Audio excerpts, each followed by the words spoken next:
So yeah, here's my van. She's a 2014 Ford E350. Got the handicap lift over here on this side, the passenger side, which we're gonna take out. I think I was gonna leave it and just kind of use it as like open it out and leave it as like a deck for when I go camping, like car camping, like boondocking and stuff. But it's really heavy and I've got some other plans for that big door.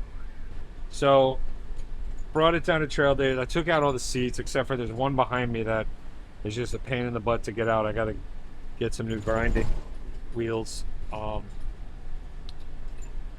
I gotta get that one out. The rest is, everything's out, and I built like a little pull-out bed in the back and there. So that crate I've got is just like in front of it, but underneath that mattress is the bed.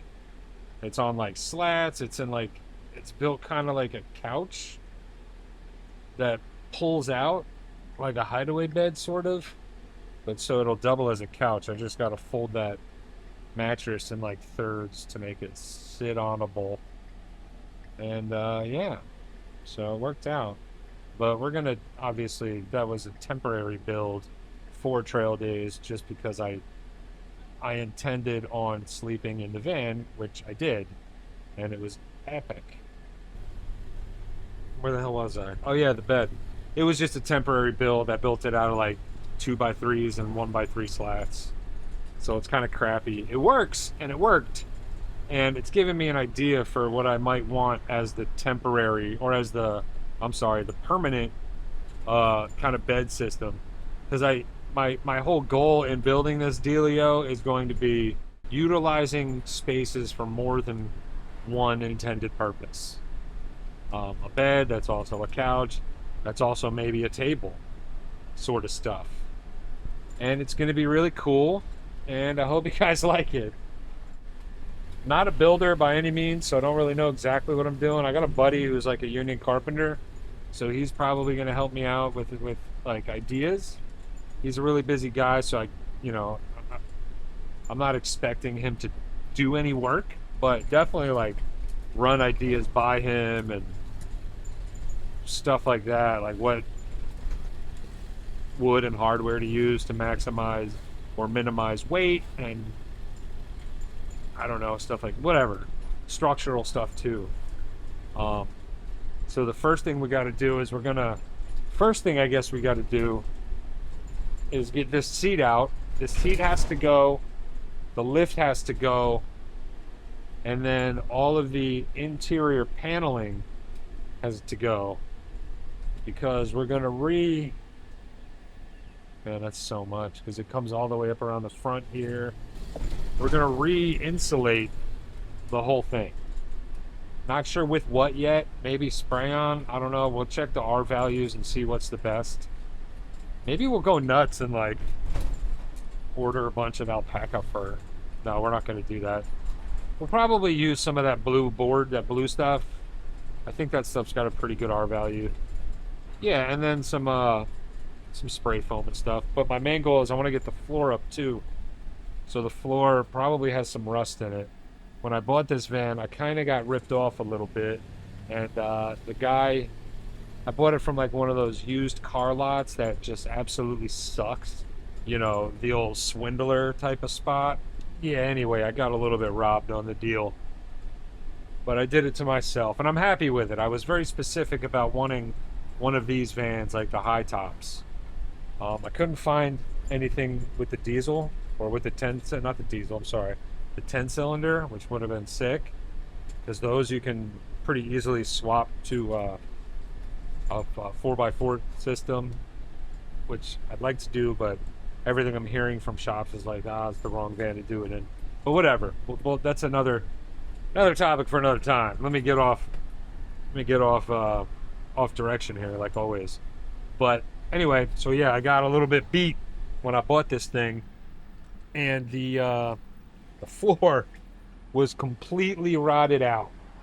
Like that plastic flooring was there, and it was in its position.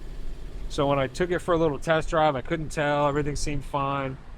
And then I get it on the highway. I'm driving it home after I bought it, mind you. I'm driving it home, and I start to notice that plastic or vinyl flooring membrane is lifting up. The wind, and it's getting like outrageously hot. The wind from the highway, from driving 60 miles an hour, was literally causing a draft and pushing the flooring up into my foot. Not the flooring, the mat, whatever that stuff is. So I get home and I peel it back, and I see just a giant, I can see through to the ground. The hole was this big. Like, oh my God. So I'm positive that there's some rot in some other places, some rust in some other places. The floor is probably going to need some patchwork, some filling, some JB Welds, or whatever. We'll figure that part out. So I got to get the flooring up to do that. So those are the first couple of projects that are coming down the pike. It's going to be take a trip to the scrapyard and get rid of this lift.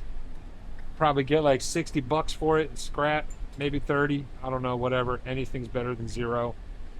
And then the flooring, the paneling, and the seat. We're going to scrap all that stuff. But we're not going to scrap the flooring and the paneling because that's not metal.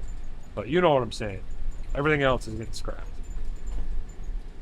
And then that's however many bucks we make is going to go into start buying some stuff to fix the floor. And then we'll put in the floor, frame it out. I've got some like vinyl flooring planks that my sweet old lady neighbor gave me.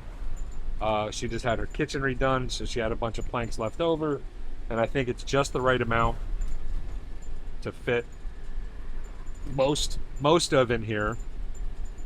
And then we'll figure something else for the rest. Maybe I'll just use like pallet wood or something. I don't know. I wanted to have like a really comfy and kind of rustic look and feel to it. The goal is to inevitably get a small wood burning stove put in. I think I'm gonna put that right behind the driver's seat in that kind of corner, because that side I believe is where I'm gonna put like the countertop. So I have my cooking and my dishes and my spices, and underneath that I'll keep the fridge, so that way I'll be able to reach back here right behind me while I'm driving, pull it out. I might put it on like drawer rollers so I can pull it out while I'm driving, open it up, snag a nice cold beverage, slide it back and lock it. I think that would be pretty sick. But yeah, the fridge is going to go right behind me for ease of access while driving. So that's that. We're almost home. Oh yeah, thanks for hanging out with me, guys. Peace.